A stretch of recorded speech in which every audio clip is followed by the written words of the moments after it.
Hello friends, good morning. ਤੁਹਾਡਾ ਸਭ ਦਾ ਮੈਂ ਸਵਾਗਤ ਕਰਦੀ ਹਾਂ ਆਪਣੀ ਇਸ ਚੈਨਲ 'ਤੇ। ਅਸੀਂ ਕੀ ਕੀਤਾ ਹੈ ਕਿ ਇੱਕ ਪੰਜਾਬ ਦੇ ਸਟੂਡੈਂਟਸ ਲਈ ਸੀਰੀਜ਼ ਸਟਾਰਟ ਕੀਤੀ ਹੈ ਨੈਬ ਤਹਿਸੀਲਦਾਰ ਦੀ, ਜੋ 22 ਤਰੀਕ ਨੂੰ ਪੇਪਰ ਹੋਣਾ ਹੈ। ਇੰਨੇ ਘੱਟ ਸਮੇਂ ਵਿੱਚ ਅਸੀਂ ਵੱਧ ਤੋਂ ਵੱਧ ਕਿਵੇਂ ਤਿਆਰੀ ਕਰੀਏ, ਤੁਸੀਂ ਮੇਰੇ ਨਾਲ ਜੁੜ ਸਕਦੇ ਹੋ। ਮੈਂ ਇੱਕ ਸੀਰੀਜ਼ ਸਟਾਰਟ ਕੀਤੀ ਹੈ। ਤੁਸੀਂ ਜਿੰਨੇ ਮੈਂ ਪਹਿਲਾਂ ਵੀ ਲੈਕਚਰ ਲਗਾਏ ਹਨ, ਉਹਨਾਂ ਲੈਕਚਰਸ ਨੂੰ ਧਿਆਨ ਨਾਲ ਸੁਣੋ। ਅਸੀਂ PPSC ਦੁਆਰਾ ਕੰਡਕਟ ਕਰਵਾਏ ਗਏ ਪ੍ਰੀਵੀਅਸ ਈਅਰ ਐਗਜ਼ਾਮ ਬਾਰੇ ਸਟੱਡੀ ਕਰ ਰਹੇ ਹਾਂ। ਹੋਪਫੁਲੀ 80% ਤੱਕ ਸਿਲੇਬਸ ਜ਼ਰੂਰ ਰਿਪੀਟ ਹੁੰਦਾ ਹੈ, ਬਿਕੋਜ਼ ਹਿਸਟਰੀ ਜੋ ਹੈ ਉਹ ਬਦਲਣੀ ਤਾਂ ਨਹੀਂ ਹੈ। ਸੋ ਜਿਹੜੇ ਕੁਐਸਚਨਸ ਪੱਕੇ ਨੇ ਉਹ ਤਾਂ ਅਸੀਂ ਪੱਕੇ ਕਰ ਲਈਏ। ਬਾਕੀ ਕਰੰਟ ਅਫੇਅਰ ਨਾਲ ਵੀ ਰਿਲੇਟਡ ਤੁਸੀਂ ਅਗਰ ਕਲਾਸ ਚਾਹੁੰਦੇ ਹੋ ਤਾਂ ਤੁਸੀਂ ਮੇਰੇ ਕਮੈਂਟ ਸੈਕਸ਼ਨ ਵਿੱਚ ਦੱਸ ਸਕਦੇ ਹੋ। ਅਸੀਂ ਮੰਥਲੀ ਕੰਪਾਈਲ ਕਰਕੇ ਕਰੰਟ ਅਫੇਅਰ ਵੀ ਜ਼ਰੂਰ ਪੜ੍ਹਾਂਗੇ, ਬਿਕੋਜ਼ ਲਗਭਗ 6 to 8 ਮੰਥਸ ਤੱਕ ਦੇ ਕਰੰਟ ਅਫੇਅਰ ਹੀ ਆਉਣਗੇ। ਔਰ ਚਲੋ ਅੱਜ ਦੇਖਦੇ ਹਾਂ ਅੱਜ ਅਸੀਂ ਕੀ ਪੜ੍ਹਨਾ ਹੈ। ਸਾਡਾ ਪਹਿਲਾ ਕੁਐਸਚਨ ਹੈ, which schedule in the Indian Constitution is related to languages? ਭਾਰਤੀ ਸੰਵਿਧਾਨ ਵਿੱਚ ਕਿਹੜੀ ਸੂਚੀ ਭਾਸ਼ਾਵਾਂ ਨਾਲ ਸੰਬੰਧਿਤ ਹੈ? ਜੋ ਇਹਦਾ ਸਹੀ ਆਨਸਰ ਹੈ that is B option, that is 8th schedule ਕਿਹਦੇ ਨਾਲ ਸੰਬੰਧਿਤ ਹੈਗੀ ਹੈ? ਲੈਂਗੁਏਜਿਸ ਦੇ ਨਾਲ ਸੰਬੰਧਿਤ ਹੈਗੀ ਹੈ। ਇਹਨਾਂ ਨੂੰ ਤੁਸੀਂ ਅਗਰ ਤੁਹਾਨੂੰ ਨਹੀਂ ਯਾਦ ਹੁੰਦਾ ਨਾ, ਮੈਂ ਤੁਹਾਨੂੰ ਇੱਕ ਟ੍ਰਿਕ ਦੱਸ ਦਿੰਦੀ ਹਾਂ। ਜਦੋਂ 8 ਤੁਸੀਂ 8 ਬਣਾਉਂਦੇ ਹੋ ਨਾ, ਤਾਂ ਉਹਦੇ ਵਿੱਚ 2 ਗੋਲੇ ਪੈਂਦੇ ਹਨ। ਇੱਦਾਂ ਸਮਝ ਲਓ ਕਿ ਇੰਨੀਆਂ ਸਾਰੀਆਂ ਲੈਂਗੁਏਜ ਨੂੰ ਯਾਦ ਰੱਖਣਾ ਤਾਂ ਸਾਡਾ ਸਿਰ ਘੁੰਮ ਜਾਂਦਾ ਹੈ, ਗੋਲੇ ਬਣ ਜਾਂਦੇ ਨੇ। ਸੋ ਲੈਂਗੁਏਜਿਸ ਦੇ ਨਾਲ ਅਸੀਂ ਕੀ ਟ੍ਰਿਕ ਯਾਦ ਰੱਖੀਏ? ਲੈਂਗੁਏਜਿਸ ਦੇ ਬਾਰੇ ਗੱਲ ਆਈ ਕਿਹੜੇ ਸ਼ਡਿਊਲ ਵਿੱਚ ਹੈ? ਅਤੇ 8ਵੇਂ ਸ਼ਡਿਊਲ ਵਿੱਚ ਹੈ। ਇਹਨੂੰ ਤੁਸੀਂ ਰੱਟਾ ਲਗਾਉਣ ਦੀ ਤਾਂ ਲੋੜ ਨਹੀਂ, ਹੋਪਫੁਲੀ ਯਾਦ ਹੋ ਹੀ ਗਿਆ ਹੋਏਗਾ। ਅਗਲਾ ਸੈਕਿੰਡ ਨੰਬਰ ਕੁਐਸਚਨ ਹੈ, article 51A stands four. Article 51A ਤੋਂ ਤੁਹਾਡਾ ਕੀ ਭਾਵ ਹੈ? ਜਦੋਂ 51A ਦੀ ਗੱਲ ਆਉਂਦੀ ਹੈ ਨਾ, ਇਹਦਾ ਮਤਲਬ ਹੈਗਾ ਫੰਡਾਮੈਂਟਲ ਡਿਊਟੀਜ਼। ਸੋ ਸੀ ਆਪਸ਼ਨ ਹੈ ਸਾਡੀ, ਮੁੱਢਲੇ ਫਰਜ਼ ਬਾਰੇ ਪਤਾ ਚੱਲਦਾ ਹੈ। ਫਿਰ ਤੋਂ ਯਾਦ ਕਰ ਲਓ, ਮੁੱਢਲੇ ਫਰਜ਼ ਬਾਰੇ ਫੰਡਾਮੈਂਟਲ ਡਿਊਟੀਜ਼ ਕਿ ਸਾਡੇ ਕਿਹੜੇ ਸਾਨੂੰ ਆਪਣੀ ਡਿਊਟੀ ਸਾਂਭਣੀਆਂ ਚਾਹੀਦੀਆਂ ਹਨ ਇਸ ਦੇਸ਼ ਦੇ ਲਈ। ਉਹ ਸਾਰੇ ਫੰਡਾਮੈਂਟਲ ਡਿਊਟੀਜ਼ ਜਿਹੜੀਆਂ ਹੈਗੀਆਂ ਆਰਟੀਕਲ 51A ਵਿੱਚ ਨੇ। Under which act unity of the nation was incorporated in the Indian Constitution? ਕਿਸ ਐਕਟ ਅਧੀਨ ਰਾਸ਼ਟਰ ਦੀ ਏਕਤਾ ਨੂੰ ਭਾਰਤੀ ਸੰਵਿਧਾਨ ਵਿੱਚ ਸ਼ਾਮਿਲ ਕੀਤਾ ਗਿਆ ਹੈ? ਯੂਨਿਟੀ ਆਫ ਨੇਸ਼ਨ, ਇਹਦੇ ਵਿੱਚ ਕਿਹੜਾ ਆਰਟੀਕਲ ਆਉਂਦਾ ਹੈ? That is 42nd amendment act 1976। ਇਹ ਬਹੁਤ ਹੀ ਜ਼ਿਆਦਾ ਫੇਮਸ ਹੈ। ਇਹਨੂੰ ਅਸੀਂ ਮਿਨੀ ਕੰਸਟੀਟਿਊਸ਼ਨ ਦੇ ਨਾਮ ਤੋਂ ਵੀ ਜਾਣਦੇ ਹਾਂ। ਤੁਸੀਂ ਇਹਨਾਂ ਨੂੰ ਐਵੇਂ ਹੀ ਯਾਦ ਰੱਖਣਾ ਹੈ। ਜਿੱਥੇ ਰਾਸ਼ਟਰ ਦੀ ਏਕਤਾ ਦੇ ਬਾਰੇ ਜਿਹੜਾ ਐਕਟ ਹੈਗਾ, ਉਹ ਐਕਟ ਦਾ ਨਾਮ ਕੀ ਹੈਗਾ? 42ਵਾਂ ਅਮੈਂਡਮੈਂਟ ਐਕਟ ਹੈਗਾ, ਸੰਸ਼ੋਧਨ ਐਕਟ ਹੈਗਾ 1976। ਇਹਦੇ ਵਿੱਚ ਤੁਹਾਨੂੰ ਕਨਫਿਊਜ਼ਨ ਦੇ ਦਿੰਦੇ ਹਨ, 1976 ਦੀ ਥਾਂ 'ਤੇ 1974 ਲਿਖ ਦਿੰਦੇ ਨੇ। ਸੋ ਤੁਸੀਂ ਯਾਦ ਰੱਖਣਾ ਕਿੰਨੀ ਡੇਟ ਹੈਗੀ? 1976 ਹੈਗੀ ਹੈ। ਅਗਲਾ ਚੌਥਾ ਨੰਬਰ ਕੁਐਸਚਨ ਹੈਗਾ, Kesavananda Bharati case is associated with. ਕਹਿੰਦੇ ਕਿ ਕੇਸ਼ਵ ਨੰਦਾ ਭਾਰਤੀ ਕੇਸ ਹੀ ਕਿਹਦੇ ਨਾਲ ਸੰਬੰਧਿਤ ਹੈ? That is a option, basic structure of Indian constitution. ਭਾਰਤੀ ਸੰਵਿਧਾਨ ਦੇ ਮੁੱਢਲੇ ਢਾਂਚੇ ਨਾਲ ਸੰਬੰਧਿਤ ਹੈ। ਇਹ ਕੇਸ ਬਹੁਤ ਹੀ ਜ਼ਿਆਦਾ ਫੇਮਸ ਕੇਸ ਹੈਗਾ, ਅਤੇ ਇਹ ਕੇਸ ਬਹੁਤ ਹੀ ਵਾਰ ਪੁੱਛਿਆ ਵੀ ਗਿਆ ਐਗਜ਼ਾਮ ਵਿੱਚ। ਅਤੇ ਇਹ ਕਿਹਦੇ ਨਾਲ ਰਿਲੇਟਡ ਗੱਲ ਕਰਦਾ ਹੈ? ਸਾਡੇ ਜੋ ਬੇਸਿਕ ਸਟਰਕਚਰ ਹੈਗੀ ਇੰਡੀਅਨ ਕਨਸਟੀਟਿਊਸ਼ਨ, ਜੋ ਮੁੱਢਲੇ ਢਾਂਚਾ ਹੈਗਾ ਭਾਰਤੀ ਸੰਵਿਧਾਨ ਦਾ, ਉਹਦੇ ਬਾਰੇ ਗੱਲ ਕਰਦਾ ਹੈ। 5ਵਾਂ ਨੰਬਰ ਕੁਐਸਚਨ 'ਤੇ ਦੀ ਆਰਟੀਕਲ 14 ਆਫ ਇੰਡੀਅਨ ਕਨਸਟੀਟਿਊਸ਼ਨ ਗਰੰਟੀਜ਼। ਕਹਿੰਦੇ 14ਵਾਂ ਆਰਟੀਕਲ ਦੇ ਵਿੱਚ ਕੀ ਤਸਦੀਕ ਦਿੰਦਾ ਹੈ? 14ਵਾਂ ਆਰਟੀਕਲ ਭਾਰਤੀ ਸੰਵਿਧਾਨ ਦਾ, that is right to equality. ਅਗਰ ਤੁਸੀਂ ਸਾਰੇ ਆਰਟੀਕਲਸ ਯਾਦ ਕਰਨੇ ਨੇ ਸੀਰੀਜ਼ ਵਾਈਜ਼, ਕਿਹੜੇ ਆਰਟੀਕਲ ਨੂੰ ਕਿੱਦਾਂ ਯਾਦ ਰੱਖੀਏ, ਤੁਸੀਂ ਮੇਰੀ ਜੋ ਟ੍ਰਿਕਸ ਮੈਂ ਪਾਈਆਂ ਹੋਈਆਂ ਨੇ ਪੋਲਿਟੀ ਦੀਆਂ, ਉਹਦੇ ਵਿੱਚ ਟ੍ਰਿਕਸ ਮੈਂਸ਼ਨ ਨੇ, ਤੁਸੀਂ ਉੱਥੇ ਜਾ ਕੇ ਸਰਚ ਕਰ ਸਕਦੇ ਹੋ, ਤੁਹਾਨੂੰ ਮਿਲ ਹੀ ਜਾਏਗੀ। ਸੋ ਇੱਥੇ ਦੱਸ ਦਿੰਦੀ ਹਾਂ ਕਿ ਜਿਹੜਾ ਆਰਟੀਕਲ 14 ਹੈ, ਉਹਨੂੰ ਤੁਸੀਂ ਕਿਹਦੇ ਨਾਲ ਯਾਦ ਰੱਖਣਾ ਹੈ ਕਿ ਇਹ ਸਮਾਨਤਾ ਅਧਿਕਾਰ ਦਿੰਦਾ ਹੈ, ਰਾਈਟ ਟੂ ਇਕੁਐਲਿਟੀ। 6th ਨੰਬਰ ਕੁਐਸਚਨ ਹੈਗਾ, the Mandal commission focused on. ਜਿਹੜਾ ਮੰਡਲ ਕਮਿਸ਼ਨ ਸੀ ਉਹ ਕਿਹਦੇ 'ਤੇ ਫੋਕਸ ਕਰਦਾ ਸੀ? ਕੇਂਦਰਿਤ ਕਿਸ ਚੀਜ਼ 'ਤੇ ਸੀ? ਦੈਟ ਇਜ਼ ਏ ਆਪਸ਼ਨ, ਪਿਛੜੇ ਵਰਗਾਂ ਦੇ, ਬੈਕਵਰਡ ਕਲਾਸਿਸ ਦੇ ਲਈ ਇਹ ਸੀ। ਹੁਣ ਜਿਹੜਾ ਆਪਸ਼ਨਸ ਮਿਨੋਰਿਟੀ ਵੀ ਹੈਗੇ, ਟਰਾਈਬਲਸ ਹੈ, ਫੋਰਨਰ, ਬੰਦਾ ਕਨਫਿਊਜ਼ ਹੋ ਜਾਂਦਾ ਹੈ। ਲੇਕਿਨ ਤੁਸੀਂ ਯਾਦ ਰੱਖਣਾ ਮੰਡਲ ਕਮਿਸ਼ਨ ਕਿਹਦੇ ਲਈ ਸੀ? ਇਹ ਬੈਕਵਰਡ ਕਲਾਸਿਸ ਦੇ ਲਈ ਸੀ। 7ਵਾਂ ਨੰਬਰ ਕੁਐਸਚਨ ਹੈ, what is the condition of law. Condition of law ਕੀ ਹੈ? ਕਾਨੂੰਨ ਦੀ ਸ਼ਰਤ ਕੀ ਹੈ? ਡੈਫੀਨੇਟ, ਸਪਸ਼ਟ, ਓਬਜੈਕਟਿਵ ਵਾਸਤਵਿਕ, ਸਬਜੈਕਟਿਵ ਕਾਲਪਨਿਕ, ਜਾਂ ਫਿਰ ਏ ਤਾਂ ਬੀ ਦੋਨੋਂ। ਹੁਣ ਇਹ ਕਾਲਪਨਿਕ ਤਾਂ ਨਹੀਂ ਹੈ, ਇਹ ਤਾਂ ਕੈਂਸਲ ਹੋ ਗਿਆ ਆਪਸ਼ਨ। ਦੋ ਆਪਸ਼ਨ ਜਿਹੜੀਆਂ ਏ ਤਾਂ ਬੀ ਦੋਨੋਂ ਹੈਗੇ, ਦੈਟ ਇਜ਼ ਸਪਸ਼ਟ ਵੀ ਹੈ ਅਤੇ ਵਾਸਤਵਿਕ ਵੀ ਹੈ। ਕੰਡੀਸ਼ਨ ਆਫ ਲਾਅ ਕੀ ਹੈ? ਡੈਫੀਨੇਟ ਵੀ ਹੈਗਾ ਅਤੇ ਓਬਜੈਕਟਿਵ ਵੀ ਹੈ।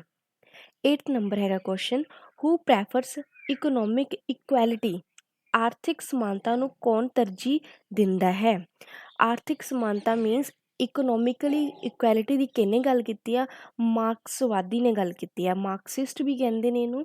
ਸੋ ਤੁਸੀਂ ਇਹਨੂੰ ਯਾਦ ਰੱਖਣਾ, ਅਗਰ ਕੁਐਲਿਟੀ ਦੀ ਗੱਲ ਕੀਤੀ ਇਕੋਨੋਮਿਕਲੀ ਤਾਂ ਕਿਹਨੇ ਗੱਲ ਕੀਤੀ ਆ? ਮਾਰਕਸਿਸਟ ਨੇ ਗੱਲ ਕੀਤੀ ਹੈ। 9th ਨੰਬਰ ਕੁਐਸਚਨ ਹੈਗਾ, which language is justice derived from? Which language is word justice derive from? ਜਿਹੜਾ ਜਸਟਿਸ ਵਰਡ ਅਸੀਂ ਲਿਆ ਹੈਗਾ ਨਾ, ਤੇ ਇਹ ਕਿਹੜੀ ਭਾਸ਼ਾ ਤੋਂ ਆਇਆ ਹੈ? ਇਹ ਲਾਤੀਨੀ ਭਾਸ਼ਾ ਤੋਂ ਆਇਆ, that is C number option, Latin ਭਾਸ਼ਾ ਤੋਂ। 10ਵਾਂ ਕੁਐਸਚਨ ਹੈਗਾ, ਵਿਚ ਸਟੇਟ ਦੀ DMK party belongs to? DMK party ਕਿਸ ਰਾਜ ਨਾਲ ਸੰਬੰਧਿਤ ਹੈ? That is Tamil Nadu. ਤਮਿਲਨਾਡੂ ਤੋਂ DMK ਪਾਰਟੀ ਸੰਬੰਧ ਕਰਦੀ ਹੈ। 11th ਕੁਐਸਚਨ ਹੈਗਾ, ਵਟ does the ਚਿਪਕੋ movement stands for? ਚਿਪਕੋ movements ਕੀ ਸੀ? ਇਹ ਤਾਂ ਸਾਰੇ ਜਾਣਦੇ ਹੈ ਕਿ ਦਰਖਤਾਂ ਅਤੇ ਜੰਗਲਾਂ ਦੀ ਸੁਰੱਖਿਆ ਦੇ ਲਈ ਸੀ, protection of trees and forest. 12th number question ਹੈਗਾ, which party system is prevalent in India? ਭਾਰਤ ਵਿੱਚ ਕਿਹੜੀ ਪਾਰਟੀ ਪ੍ਰਣਾਲੀ ਪ੍ਰਚਲਿਤ ਹੈ? That is multi party system, that is ਬਹੁ ਪਾਰਟੀ ਪ੍ਰਣਾਲੀ। ਹੂ ਰੇਜ਼ ਦੀ ਸਲੋਗਨ ਗਰੀਬੀ ਹਟਾਓ? ਗਰੀਬੀ ਹਟਾਓ ਕਿਹਨੇ ਸਲੋਗਨ ਰੇਜ਼ ਕੀਤਾ ਜੀ? ਦੈਟ ਇਜ਼ ਇੰਦਰਾ ਗਾਂਧੀ ਨੇ। ਵਿਚ ਸਟੇਟ ਇਜ਼ ਐਂਟਰੀਬਿਊਟਡ ਟੂ ਪ੍ਰੇਜ਼ ਆਇਆ ਰਾਮ ਗਿਆ ਰਾਮ? ਸੋ ਕਿਹੜੀ ਸਟੇਟ ਦਾ ਇਹ ਫਰੇਜ਼ ਹੈਗੀ ਹੈ? ਦੈਟ ਇਜ਼ ਆਇਆ ਰਾਮ ਗਿਆ ਰਾਮ, ਇਹ ਹੈਗੀ ਹੈ ਹਰਿਆਣੇ ਦੀ। Which party formed government at the centre in 1977? 1977 ਵਿੱਚ ਜਿਹੜੀ ਪਾਰਟੀ ਬਣੀ ਸੀ ਸੈਂਟਰ 'ਤੇ, ਉਹ ਕਿਹੜੀ ਸੀ? That is Janata party. Who is associated with the total revolution? Total ਜੋ ਸਮੁੱਚੇ ਇਨਕਲਾਬਾਂ ਨਾਲ ਕੌਣ ਸੰਬੰਧਿਤ ਹੈ? ਦੈਟ ਇਜ਼ ਜੇ ਪ੍ਰਕਾਸ਼ ਨਾਰਾਇਣ ਜੀ। ਜੇ ਪ੍ਰਕਾਸ਼ ਨਾਰਾਇਣ ਜੀ ਟੋਟਲ ਰੈਵੋਲਿਊਸ਼ਨ ਦੇ ਨਾਲ ਸੰਬੰਧਿਤ ਸਨ। Mention the percentage of votes of BJP? ਇਹ ਤੁਸੀਂ ਕੁਐਸਚਨ ਸਕਿਪ ਕਰ ਦਿਓ, 2014 ਹੈ, ਅਸੀਂ ਇਹ ਕਰੰਟ ਅਫੇਅਰ ਦੇ ਰਿਲੇਟਡ ਆਏਗਾ, ਇਹ ਨਹੀਂ ਕਰਾਂਗੇ। When was Punjab recognise as basis of language? Language ਦੇ ਤੌਰ 'ਤੇ ਪੰਜਾਬ ਨੂੰ ਵੰਡ ਕੀਤੀ ਗਈ, ਹਰਿਆਣੇ ਵਿੱਚ ਵੰਡਿਆ ਗਿਆ। ਅਤੇ ਇਹ ਕਦੋਂ ਕਿੰਨੀ ਤਰੀਕ ਨੂੰ ਵੰਡ ਹੋਈ ਹੈ? ਇਹ ਕਿਹੜੀ ਸੰਨ 'ਚ? 1966 ਵਿੱਚ ਵੰਡ ਹੋਈ ਹੈ। ਦੀ ਅਨੰਦਪੁਰ ਸਾਹਿਬ ਰੈਜ਼ੋਲਿਊਸ਼ਨ ਪੁੱਟਸ ਇੰਫਾਸਿਸ ਔਨ? ਜਿਹੜਾ ਅਨੰਦਪੁਰ ਸਾਹਿਬ ਮਤਾ ਜ਼ੋਰ ਦਿੰਦਾ ਹੈ, ਕਿਸ ਚੀਜ਼ 'ਤੇ ਜ਼ੋਰ ਦਿੰਦਾ ਹੈ? ਦੈਟ ਇਜ਼ ਰਾਜ ਨੂੰ ਜ਼ਿਆਦਾ ਸਵਾਧੀਨਤਾ 'ਤੇ, ਮੋਰ ਅਟੋਨਮੀ to state. Anandpur Sahib the resolution ਸੀ, ਉਹ ਕਹਿੰਦਾ ਸੀ ਕਿ ਸਟੇਟ ਨੂੰ ਜ਼ਿਆਦਾ ਅਟੋਨਮੀ ਦਿੱਤੀ ਜਾਵੇ। ਵਿਚ party Sant Harchand Singh Longowal belong to? ਜਿਹੜੇ ਸੰਤ ਹਰਚੰਦ ਸਿੰਘ ਲੌਂਗੋਵਾਲ ਸੀ, ਕਿਹੜੀ ਪਾਰਟੀ ਨਾਲ ਸੰਬੰਧਿਤ ਸਨ? ਦੈਟ ਇਜ਼ ਸ਼੍ਰੋਮਣੀ ਅਕਾਲੀ ਦਲ ਦੇ ਨਾਲ। ਇਹ ਨਹੀਂ ਆਉਣਾ, ਸਿਰਫ ਸ਼੍ਰੋਮਣੀ ਅਕਾਲੀ ਦਲ ਦੇ ਨਾਲ। ਵਿਚ ਪਾਰਟੀ ਲਾਂਚ ਦੀ ਧਰਮ ਯੁੱਧ ਮੋਰਚਾ? ਧਰਮ ਯੁੱਧ ਮੋਰਚਾ ਕਿਹਨੇ ਕੀਤਾ ਹੈ? That is Shiromani Akali Dal party ਨੇ। Which party is not in the Punjab? Punjab ਵਿੱਚ ਕਿਹੜੀ ਪਾਰਟੀ ਨਹੀਂ ਹੈ? That is people's party of Punjab, ਜਿਹੜੀ ਕਿ ਬਹੁਜਨ ਸਮਾਜ ਪਾਰਟੀ ਵੀ ਹੈਗੀ ਹੈ ਸਾਡੇ ਤੋਂ, ਸ਼੍ਰੋਮਣੀ ਅਕਾਲੀ ਦਲ ਇਹ ਵੀ ਹੈ, ਭਾਰਤੀ ਜਨਤਾ ਪਾਰਟੀ ਵੀ ਹੈਗੀ ਹੈ। ਬੀ ਆਪਸ਼ਨ ਨਹੀਂ ਹੈ, that is people's party of Punjab. ਅਗਲਾ ਕੁਐਸਚਨ ਹੈਗਾ, which party is new in Punjab politics? ਕਿਹੜੀ ਨਵੀਂ ਪਾਰਟੀ ਹੈ? That is Aam Aadmi party, ਜਿਹੜੀ ਇਸ ਟਾਈਮ 'ਤੇ ਵੀ ਪੰਜਾਬ ਵਿੱਚ ਹੈਗੀ ਹੈ। Which party Sucha Singh Chhotepur belongs to? Sucha Singh Chhotepur ਕਿਹੜੀ ਪਾਰਟੀ ਨੂੰ ਬਿਲੋਂਗ ਕਰਦੇ? ਦੈਟ ਇਜ਼ ਆਪ ਪਾਰਟੀ ਨੂੰ ਬਿਲੋਂਗ ਕਰਦੇ ਹਨ। The Balwant Rai ji Mehta report is associated with? Balwant Rai ji Mehta report ਕਿਸ ਚੀਜ਼ ਨਾਲ ਸੰਬੰਧਿਤ ਸੀ? ਪੰਚਾਇਤੀ ਰਾਜ ਨਾਲ ਸੰਬੰਧਿਤ ਸੀ। Which concept is associated with Mahatma Gandhi? Mahatma Gandhi ਕਿਸ ਚੀਜ਼ ਦੇ ਨਾਲ ਸੰਬੰਧਿਤ ਸਨ? ਦੈਟ ਇਜ਼ ਸਿੰਡੀਕੈਲਿਜ਼ਮ, ਸੰਘਵਾਦ ਦੇ ਨਾਲ, ਸੋਸ਼ਲਿਜ਼ਮ ਸਮਾਜਵਾਦ ਦੇ ਨਾਲ, ਕੈਪੀਟਲਿਜ਼ਮ ਪੂੰਜੀਵਾਦ ਦੇ ਨਾਲ, ਟਰਸਟਸ਼ਿਪ ਦੈਟ ਇਜ਼ ਟਰਸਟਸ਼ਿਪ ਦੇ ਨਾਲ ਉਹਨਾਂ ਦੇ ਵਿਚਾਰ ਸੰਬੰਧਿਤ ਸਨ ਮਹਾਤਮਾ ਗਾਂਧੀ ਜੀ ਦੇ। What is the position of an individual in liberalisation? ਉਦਾਰਵਾਦ ਵਿੱਚ ਇੱਕ ਵਿਅਕਤੀ ਵਿਸ਼ੇਸ਼ ਦੀ ਸਥਿਤੀ ਕੀ ਹੈ? ਵਿਅਕਤੀ ਦੀ ਸਥਿਤੀ ਹੈਗੀ ਹੈ ਵਿਵੇਕਸ਼ੀਲ ਨਾਗਰਿਕ ਹੋਣਾ ਚਾਹੀਦਾ, ਦੈਟ ਇਜ਼ ਰੈਸ਼ਨਲ ਸਿਟੀਜ਼ਨਸ਼ਿਪ ਹੋਣਾ ਚਾਹੀਦਾ ਹੈ। ਦੀ concept of class struggle is associated with? ਵਰਗ ਸੰਘਰਸ਼ ਦੀ ਧਾਰਨਾ ਸੰਬੰਧਿਤ ਹੈ ਕਾਰਲ ਮਾਰਕਸ ਦੇ ਨਾਲ। ਕਲਾਸ ਸਟਰਗਲ ਦੇ ਬਾਰੇ ਜਿਹਨੇ ਗੱਲ ਕੀਤੀ ਹੈ ਉਹ ਕਾਰਲ ਮਾਰਕਸ ਹੀ ਸਨ। Who focused on scientific socialism? ਜੋ ਵਿਗਿਆਨਕ ਸਮਾਜਵਾਦ 'ਤੇ ਕਿਹਨੇ ਜ਼ੋਰ ਦਿੱਤਾ? ਦੈਟ ਇਜ਼ ਉਹ ਵੀ ਕਾਰਲ ਮਾਰਕਸ ਹੀ ਨੇ। ਤੁਸੀਂ ਜਾਣ ਸਕਦੇ ਹੋ, ਅਗਰ ਤੁਹਾਨੂੰ ਕੋਈ ਆਪਸ਼ਨ ਨਾ ਆਉਂਦੀ ਹੋਵੇ ਤਾਂ ਕਾਰਲ ਮਾਰਕਸ ਤੁਸੀਂ ਬੇਫਿਕਰੇ ਹੋ ਕੇ ਲਗਾ ਸਕਦੇ ਹੋ, because most of the option is Karl Marx ਕਾਫੀ ਪਾਰਟੀਸਪੇਟਡ ਨੇ। Who was close associate of Karl Marx? Karl Marx ਦੇ ਕਰੀਬੀ ਸਹਿਯੋਗੀ ਕੌਣ ਸਨ? That is F. Elsels। Engels ਜਿਹੜੇ ਸੀ ਉਹ ਇਹਨਾਂ ਨਾਲ ਐਸੋਸੀਏਟਡ ਸਨ, ਇਹਨਾਂ ਵਰਗੀ ਹੀ ਵਿਚਾਰਧਾਰਾ ਰੱਖਦੇ ਸਨ। Identify the author of Hind ਸਮਰਾਜ, ਹਿੰਦ ਸਮਰਾਜ ਦੀ ਖੋਜ ਕਿਸ ਨੇ ਕੀਤੀ? That is MK Gandhi, Mahatma Singh Gandhi ji ਨੇ ਇਹਦੀ ਖੋਜ ਕੀਤੀ ਸੀ ਹਿੰਦ ਸਵਰਾਜ ਦੀ।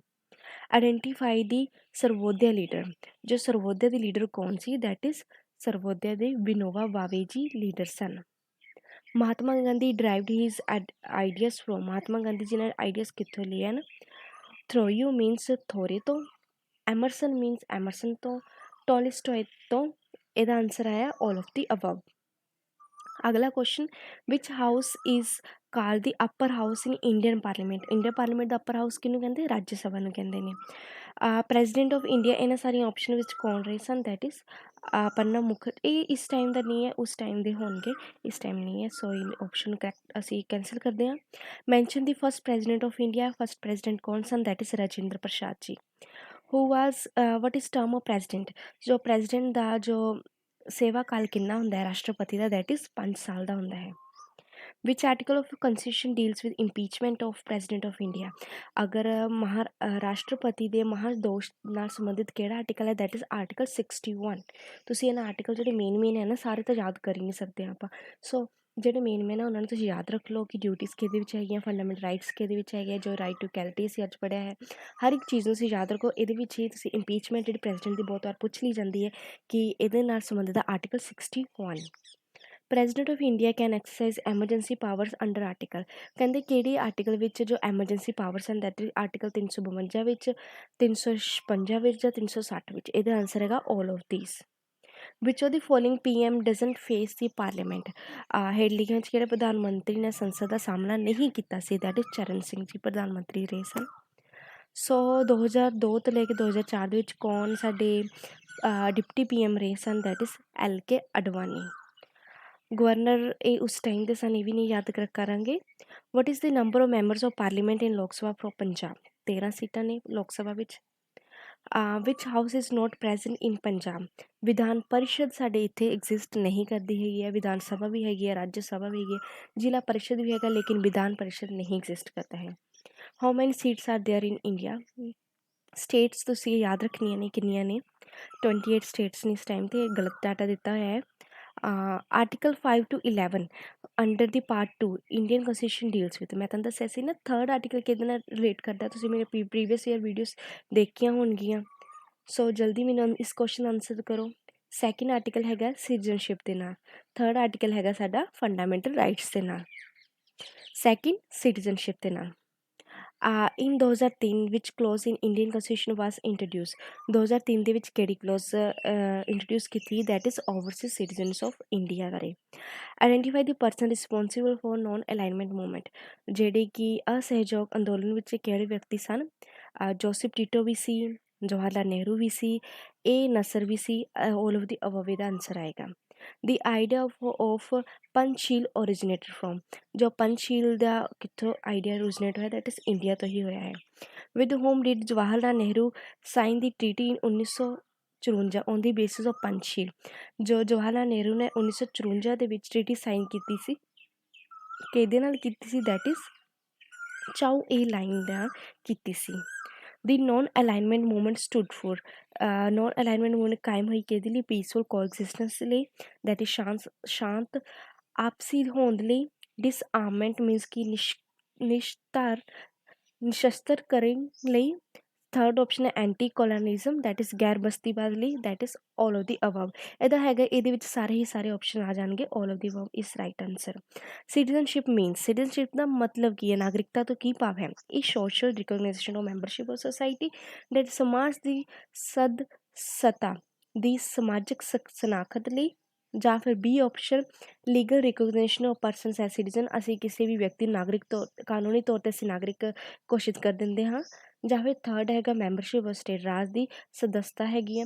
ਇਹਦੇ ਵਿੱਚ ਆਪਸ਼ਨਸ B ਅਤੇ C ਦੋਨੋਂ ਹੀ ਆਉਣਗੇ, ਪਹਿਲੀ ਆਪਸ਼ਨ ਨਹੀਂ ਆਏਗੀ, that is a social recognition of a membership of the society. B ਔਰ C ਆਪਸ਼ਨ ਹੀ ਆਉਣਗੇ ਸਿਰਫ। ਅਗਲਾ ਕੁਐਸਚਨ ਹੈਗਾ, who is the chairperson of Rajya Sabha, ਜੋ ਰਾਜ ਸਭਾ ਹੈਗੀ ਹੈ ਉਹਦਾ ਚੇਅਰਪਰਸਨ ਕੌਣ ਹੁੰਦਾ ਹੈ? ਦੈਟ ਇਜ਼ ਵਾਈਸ ਪ੍ਰੈਜ਼ੀਡੈਂਟ ਹੁੰਦਾ ਹੈ। ਨੇਮ ਦੀ ਵਾਈਸ ਪ੍ਰੈਜ਼ੀਡੈਂਟ ਆਫ ਇੰਡੀਆ, ਤੁਸੀਂ ਜੋ ਇਸ ਟਾਈਮ 'ਤੇ ਚੱਲ ਰਿਹਾ ਉਹਨਾਂ ਦਾ ਨਾਮ ਲਿਖਣਾ ਹੈ। What is the form of government in India, government ਵਿੱਚ ਇੰਡੀਆ ਦੇ ਵਿੱਚ ਕਿਹੜੀ ਗੌਰਮੈਂਟ ਹੈ, ਦੈਟ ਇਜ਼ ਪਾਰਲੀਮੈਂਟਰੀ ਹੈਗੀ ਹੈ।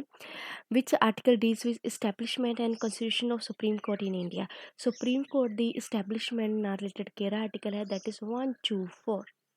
ਠੀਕ ਹੈ, ਤੁਸੀਂ ਇਹਨੂੰ ਐਵੇਂ ਯਾਦ ਰੱਖਣਾ, ਬਹੁਤ ਹੀ ਇੰਪੋਰਟੈਂਟ ਹੈ। ਸੁਪਰੀਮ ਕੋਰਟ ਦੀ ਇਸਟੈਬਲਿਸ਼ਮੈਂਟ ਲਈ ਕਿਹੜਾ ਆਰਟੀਕਲ ਹੈਗਾ, that is 124।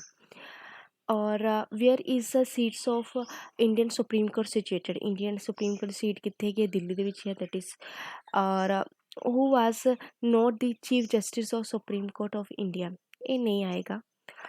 Legislative council was abolished in Punjab with effect from, Punjab ਅਤੇ ਵਿਧਾਨ ਕਾਊਂਸਲਸ ਇਸ ਤੋਂ ਖਤਮ ਹੋ ਗਈ, ਕਿੰਨੀ ਤਰੀਕ ਤੋਂ ਖਤਮ ਹੋ ਗਈ, ਦੈਟ ਇਜ਼ 7 ਜਨਵਰੀ 1970 ਤੋਂ ਲੈਜਿਸਲੇਟਿਵ ਕਾਊਂਸਲ ਖਤਮ ਹੋ ਗਈ।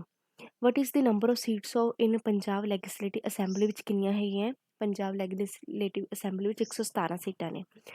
ਹੂ welcome judicial activism in India, judicial activities ਜੋ ਹੈਗਾ ਨਿਰਪੱਖ ਚੇਤਨਤਾ, ਮਤਲਬ ਕਿ ਜੁਡੀਸ਼ੀਅਲੀ ਹੈਗੀ ਆ ਉਹ ਐਕਟਿਵਲੀ ਤੌਰ 'ਤੇ ਕੰਮ ਕਰੇਗੀ। ਜਿੰਨੇ ਵੀ ਸਾਡੇ ਕੇਸਿਸ ਵਗੈਰਾ ਹੁੰਦੇ ਨੇ, ਇਹਦੇ ਵਿੱਚ ਕੌਣ ਕੌਣ ਪਾਰਟੀਸਪੇਟਡ ਹੈਗੇ ਆ, ਪੋਲੀਟੀਸ਼ੀਅਨਸ ਹੈਗੇ ਆ, ਬੀ ਆਪਸ਼ਨ ਹੈਗੀ ਲਾਇਰ, ਸੀ ਹੈਗੀ public.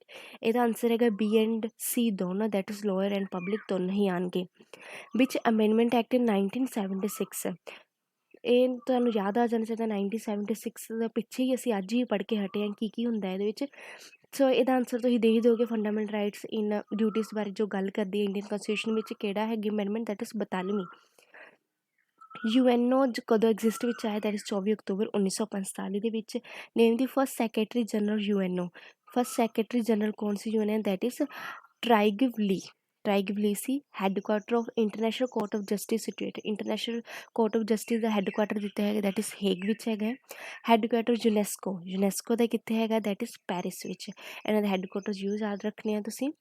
Which countries not a permanent member of security council UNO, Canada ਜਿਹੜੀ ਪਰਮਾਨੈਂਟ ਮੈਂਬਰ ਨਹੀਂ ਹੈਗੀ ਹੈ। When did the communist China get veto power in the UNO, ਜੋ ਚਾਈਨਾ ਨੂੰ ਕਦੋਂ ਵੀਟੋ ਪਾਵਰ ਦਿੱਤੀ ਗਈ, 1971 ਦੇ ਵਿੱਚ।